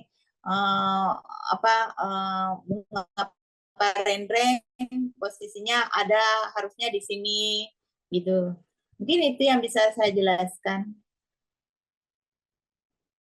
Bagaimana dengan Pak Muhdi, Pak? Pak, Ya. tanggapan? Terima kasih Bu Andi, mungkin insya Allah ke depan nantinya kita bisa lihat akan kita sandingkan ya Bu ya, bukan membandingkan tapi Iya, sandingkan transformasi karena memang jujur ada sedikit pengaruh kolonial, kemudian apakah itu akan ada pengaruhnya nanti kita nggak tahu, tapi insya Allah iya, nantinya itu kita akan lihat bagaimana perubahan dan kemudian kita bandingkan dengan daerah-daerah lain di Sulawesi seperti itu. iya. Mungkin bagus, menarik itu Pak. Kita mungkin bisa melakukan satu riset bersama ya. Ya, terima kasih Bu. Iya. Baik, terima kasih atas pertanyaan dan diskusi yang dari Pak Mudi Taufik. Bagaimana dengan Bapak Ibu peserta yang lain? Jika terdapat pertanyaan, boleh melakukan fitur raise hand ataupun kolom chat komentar. Ini ada komen dari Pak Abdul Manan. Terima kasih Ibu Abida, ditunggu di Gorontalo, Bu, katanya. Jadi Terima kasih. Saya tunggu di Makassar kembali ya, kita ketemu di project. baik, mungkin boleh Bu dari saya sendiri sebagai moderator. Iya, Izin. silakan Pak Asta. Mungkin terkait tadi yang ada tanggapan Ibu transfer knowledge itu yang mungkin kurang tersampaikan ke anak muda, yang mungkin sama pertanyaan tadi dengan Ibu Dara yang terkait ini ya Bu. Bagaimana pemerintah bekerja sama dengan masyarakat lokal? Karena mungkin yang saya alami juga terkait penelitian di beberapa S1 dan S2 di Rumah Bugis, kalau untuk kasus rumah tradisional seperti yang ilmu yang dimiliki oleh Sandro Bola, sesuai pengalaman saya, Sandro Bola tersebut itu tidak sembarangan mentransferkan ilmunya kepada Ya. halayak, atau tidak dia tuliskan secara tertulis, mungkin hanya penyampaian lisan, dan ada beberapa sarrobola yang hanya ingin mentransferkan ilmunya kepada darah dagingnya sendiri, yaitu kepada anak kandungnya. Jika tidak keluarganya, itu tidak akan disampaikan. Nah, ini kan yang memungkinkan potensi bahwa terjadinya mungkin pengikisan dari budaya tersebut. Nah, ini sama dengan halnya dengan pemerintah yang di Soraja tersebut. Apakah memang bagaimana ya sih relevansi dari Datu dan pemerintah dalam ini ya, menservasikan atau mengkonservasikan bangunan Soraja ini, Bu? Apakah memang pihak pemerintah memang tidak bisa campur tangan terkait apa yang ada aturan-aturan dalam Soraja tersebut? Menurut pandangan Ibu seperti apa ya? Terima kasih. Oh, makasih Pak Asta. Jadi saya akan menjawab tentang transfer knowledge itu dulu ya.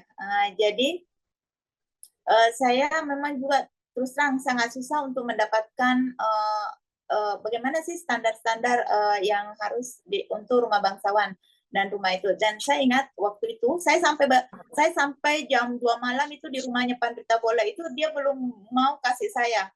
Dia enggak mau cerita, dia enggak mau ini. Akhirnya besok malam saya datang lagi. Jadi saya sampai 4 malam tuh datang, dan saya sampai 4 malam saya begadang. Jadi akhirnya di hari terakhir itu dia baru memberikan informasi ke saya, dan itu pun menggunakan bahasa Bugis yang sangat halus dan saya susah tangkap. Ya. Dan saya susah tangkap dan saya tidak mengerti maknanya. Ya, jadi nanti saya datang lagi ke orang yang bisa bahasa Bugis, bukan karena bahasa Bugisnya itu penuh makna. Jadi saya tidak bisa menangkapnya secara, karena dia tersirat ya, bahasanya itu tersirat. Jadi saya itu jadi saya sempat diberikan itu separuh informasi itu di jam 3 pagi.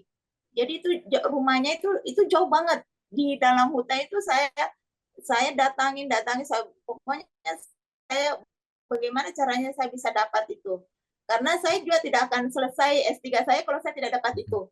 Jadi itu jadi saya saat itu saya butuh effort ya, saya benar-benar butuh effort untuk mendapatkan rumusan itu, dan alhamdulillah saya dapat walaupun sedikit. Sisanya itu saya nganalisis sendiri ya, saya nganalisis sendiri dari apa yang saya ambil sampel dari 350 rumah.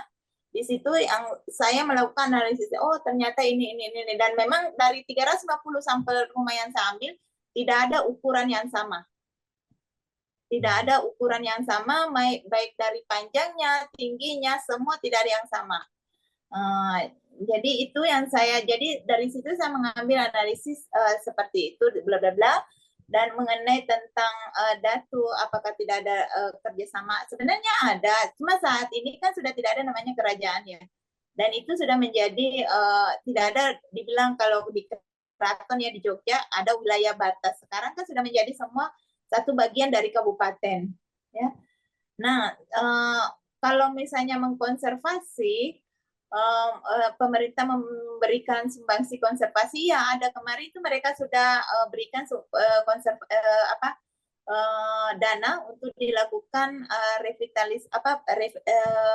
renovasi ya, renovasi, tapi untuk konservasi, untuk mengkaji bagaimana bentuknya yang dulu atau itu mungkin belum sedalam itu ya kalau kita di kabupaten. Mungkin belum sedalam itu kalau menjadikan mungkin ide-ide dari pemilik rumah aja atau keturunannya untuk menjadikan rumah itu museum, memamerkan bagaimana rumah bajunya itu datu, bagaimana sepatunya, kecilnya kakinya, itu kakinya itu benar-benar kecil, ukuran 35. Dan itu datu, posternya katanya datu itu tinggi, yang itu yang datu ke-13 ya.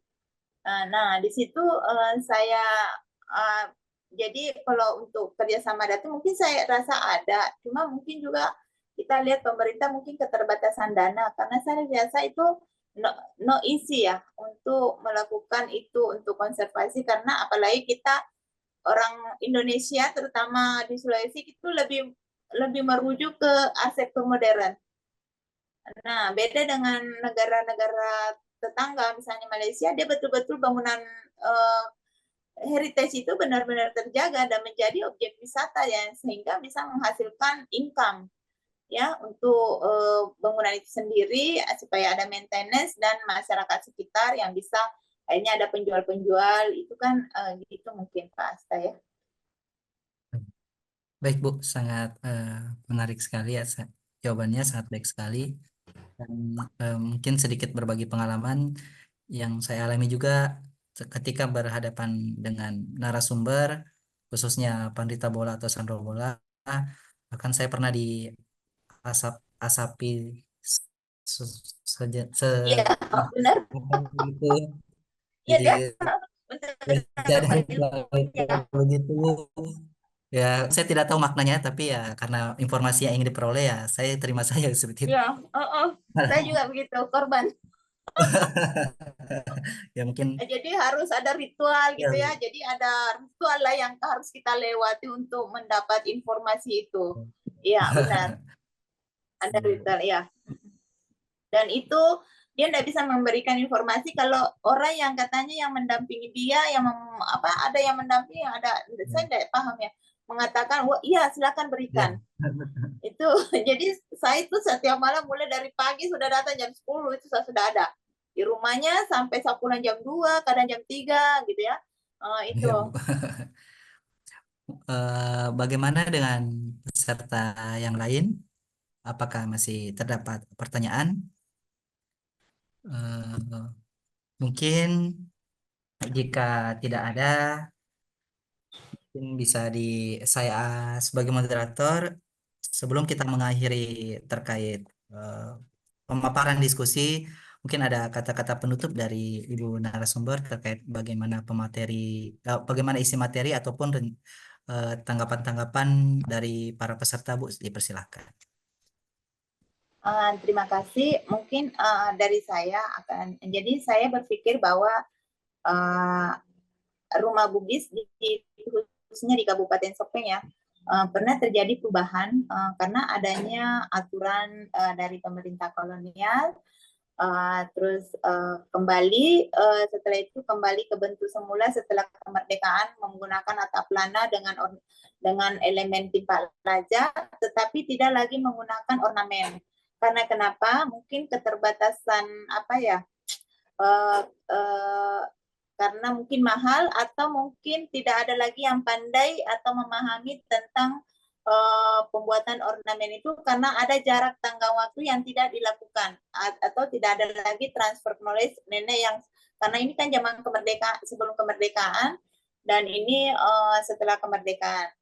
Nah, untuk bangunan-bangunan ini memang mungkin IAI ya kita sama-sama dari IAI dan dosen peneliti mungkin kita bisa tandem untuk sama-sama mungkin si dosen melakukan tandem dengan IAI bagaimana harusnya kita melakukan konservasi. Ada bangunan ini sudah 200 tahun misalnya kita ini sudah mau roboh, terus gimana cara mengkonservasinya sehingga tidak roboh. Jadi mungkin dia lakukan suatu new material atau ada teknologi yang bisa sehingga bangunan itu tetap roboh atau mungkin ada kalau di luar negeri itu ada namanya kalau ada orang yang meninggalkan rumah tradisionalnya atau rumah pangkunya itu dikasih masuk di museum, ada namanya open air museum.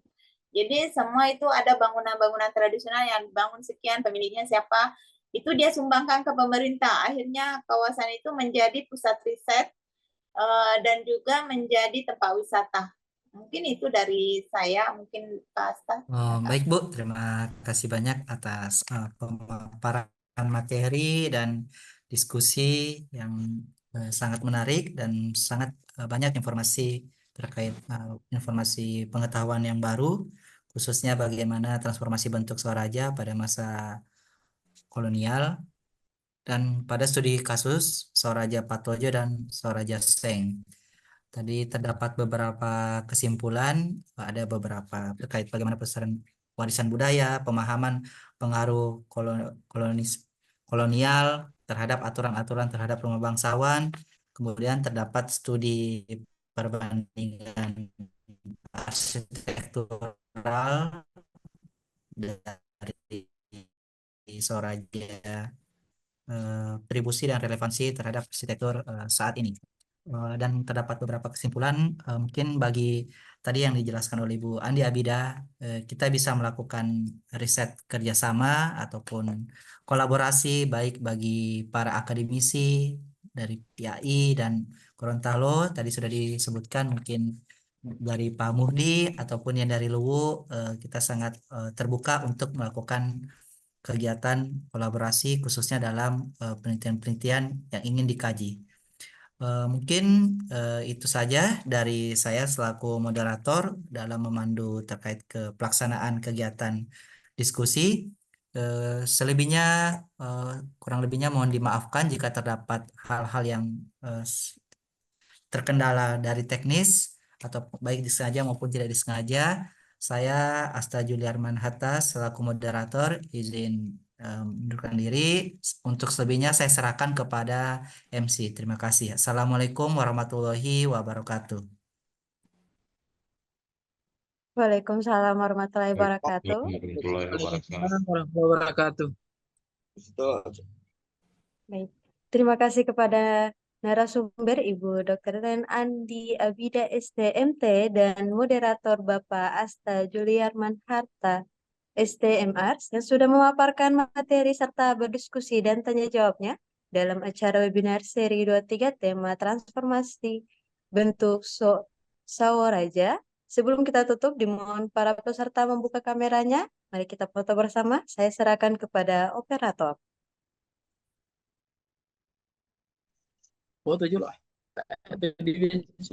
Baik, akan saya pandu. Dimulai dari slide pertama. 1, 2, 3. Slide kedua. 1, 2, 3. Slide ketiga.